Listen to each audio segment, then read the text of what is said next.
So recently, we finally got the addition of GoldenEye on Nintendo Switch Online Plus expansion pack, in addition to it launching on the Xbox family of consoles through either Game Pass or Rare Replay. However, one interesting implication that always comes along with new N64 updates, or most of the time, is updates to the emulator itself, as we are now on 2.9.0 with some under the hood emulation fixes on other existing N64 games that still had problems, in addition to a very interesting talking point around the Japanese release of GoldenEye, because believe it or not, it's still not out there yet. And there is one very specific, interesting reason why it is not, tied to the game's rating in that region. And there is some interesting dialogue popping up online on how Nintendo may have to restructure some of these apps on the NSO platform as a whole at their core to handle this. And I want to share my personal opinion on what, if anything, this means when it comes to how we may see Nintendo handle new game releases on N64 and other platforms, and even new entire console libraries being added into Nintendo Switch Online in the future.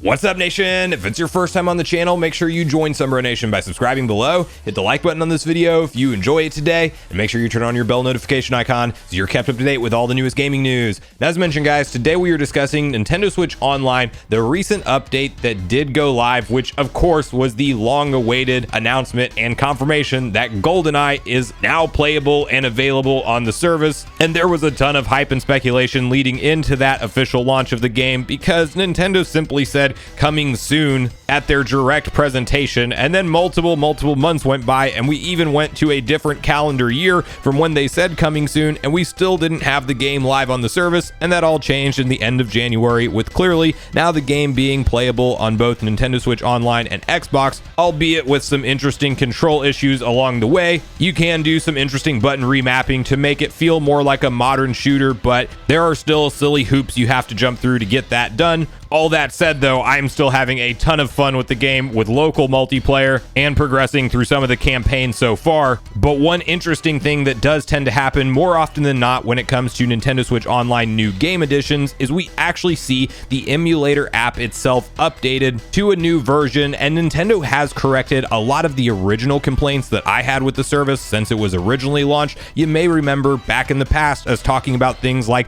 lack of fog rendering in various different games, including Ocarina of Time, noticeable input delay on Ocarina of Time, water effects not rendering in right, and just various different bugs and glitches. Nintendo has since addressed many of those. One, interestingly enough, was still present in Yoshi's Story, with a particular boss not rendering in correctly. In the version 2.9.0, that is actually now fixed. So they have fixed an issue that was present on the service for well over a year, and finally went back and did something to the code to make it render correctly. And that is ultimately all good news for the future outlook of the service as we walk forward into more and more N64 games being available and playable. And those definitely seem like the ones that throw the biggest hurdles at Nintendo in terms of getting them to run correctly. And it is just reassuring, and again, good news for all of us to see Nintendo not forget and look the other way on various issues that have been present since the service launched back in 2021.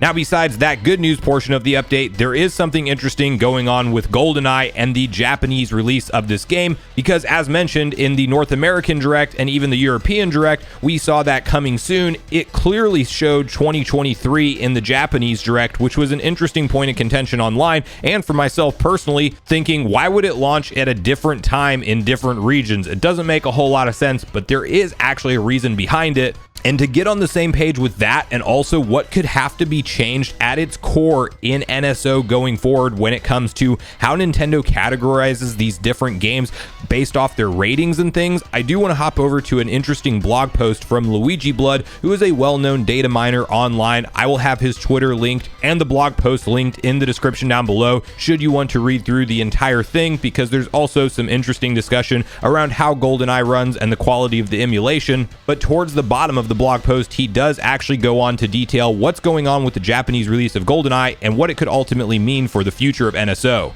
So you can see the following from the blog post, where it says, "Now if you're in Japan, you might have noticed GoldenEye 007 hasn't released on Switch there yet. Nintendo's website says that the game would be released in other regions on the 27th as planned, but the game would be out in Japan only later in 2023, while mentioning the game's rating 0Z.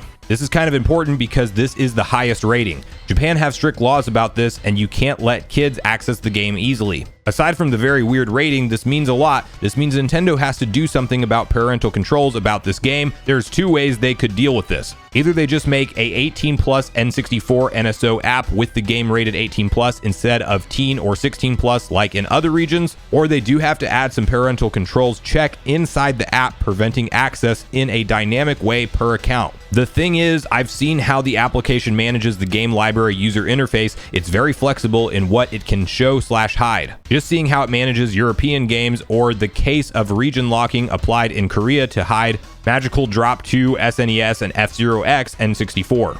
So my theory is the following. I expect a sort of refresh of the NSO Retro apps in the near future, downgrading the NSO Retro app age rating to a minimum, instead putting every single age rating info for each game individually, trusting the parental control to provide information to the app to hide games that shouldn't be played by the user. I can see the possible logic of implementing this fully for every possible age rating from Nintendo, because while you're at it, you could just as well manage it from the entire library of games, which is almost 200 different titles in total. Now, I don't know if they could see this as an opportunity to refresh the UI in a way, possibly even adding in features like custom controls, please, and maybe this is the reason why Game Boy Color NSO hasn't launched yet. I could see this as a reason to just have feature parity everywhere as saner base.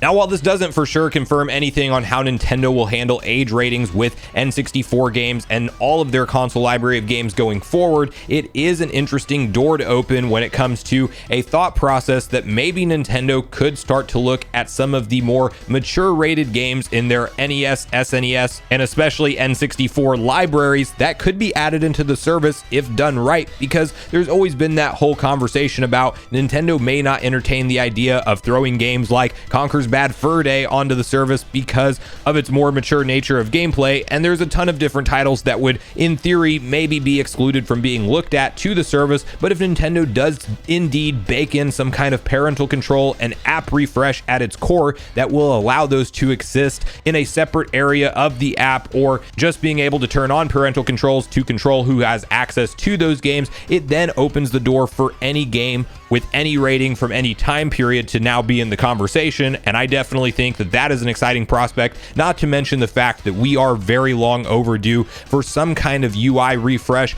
and the ability to remap button controls for these classic games in the emulator app itself. Yes, you can remap everything at the system functionality level and even set presets for specific games on the Switch, which is really nice. That's a great feature to have baked in, but it needs to be more of a seamless app level type of deal with just the N64 games as an example. With the unique controller that comes along with that system, it would be very nice to quickly remap the controller right in the app itself, and then you don't have to worry about flipping anything back around whenever it comes to navigating the regular Nintendo Switch UI. That seems like a no-brainer feature that we absolutely need to have support for. I would also like to one day, as we continue to grow the console library and we talk about adding in things like Game Boy Color, and even Game Boy Advance, that I personally think will be added in or announced at least at the September Nintendo Direct in 2023.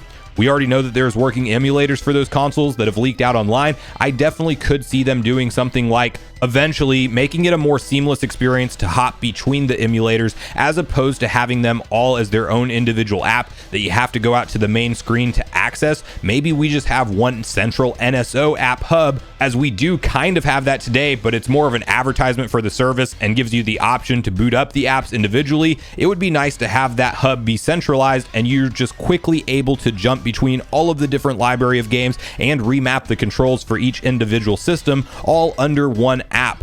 Now, maybe that doesn't happen until the future of what's next for Nintendo hardware, and we see a Nintendo Switch 2 launch with a revised, revamped version of NSO that I'm pretty confident will roll forward into the next generation. We've even seen Nintendo say numerous times at their investor meetings, boasting and bragging about how the Nintendo account system and all of the active accounts that they have now are able to roll forward, and they will not have to restart from scratch like we've seen them do in generations prior. And I think that that's a big win for Nintendo, and they want to obviously roll forward all those subscriptions right out of the gate with whatever's next and give us a reason to stay subscribed And I think that's also why they drip feed us a lot of the content that we see with NSO today. It's why they're not throwing everything out there at once. Clearly, they could already release Game Boy and have that ready and available on the system. They could throw on plenty of the classic Pokemon games from all different generations and get a ton of new subscriptions, but they want to kind of drip feed and keep you locked in as a continuous paying subscriber to see what's next. And that also kind of plays into my opinion on where we're going with game updates from here, as I do think that we will get more and more sporadic and unpredictable with N64 games being added in within 2023, where we just skip months entirely. Sometimes we get 2 games instead of 1. Other times we're not getting games at all. Maybe Pokemon Stadium 1 and 2 drop together, but then you'll go another month without getting anything, and then we get Mario Party 3. But hopefully we get a glimpse of what's next and another N64 games roadmap update at something like the summertime Nintendo Direct, if we do have that this year. And hopefully they do stick close to 1 new game per month, but I'm not nearly as convinced that that is how we will see them approach this going forward, because if you just look at history with all of the other emulators and apps that are on there for the other consoles, they get less and less consistent as time goes on. If you just look at how Nintendo has built out this content library so far. All of that said, I'm very hopeful for the future of NSO and for it to continue to get better, and hopefully one day we have easy access to play all of the timeless classics on one console, with maybe one day even eventually talking about GameCube and Wii support in the far distant future. But I really want to hear from you guys at this point in the video, your personal thoughts and opinions around the newest N64 emulator update, with them going back and fixing issues as old as Yoshi's Story and that boss rendering clip, in addition to the age rating situation with GoldenEye in Japan. And do you think this does have any implications to what games are now on the table for discussion in terms of adding them into the service? And what features would you personally like to see them build out? Do you want controller remapping in the native emulators itself, or do you think what we have today with the Switch UI base is good enough? And bonus question, which games and systems do you most want to see added in and revealed for Nintendo Switch Online next, and when do you think we see that happen? So regardless of your thoughts and feelings on everything we talked about today, I do look forward to hearing from you all in the comments down below before you leave the video, as I do look forward to getting a back and forth conversation started with you all around these topics. Go watch yesterday's video next if you haven't already, which is on screen right now. Also make sure you like, subscribe, turn on your notification bell, and I will see you guys in the next video.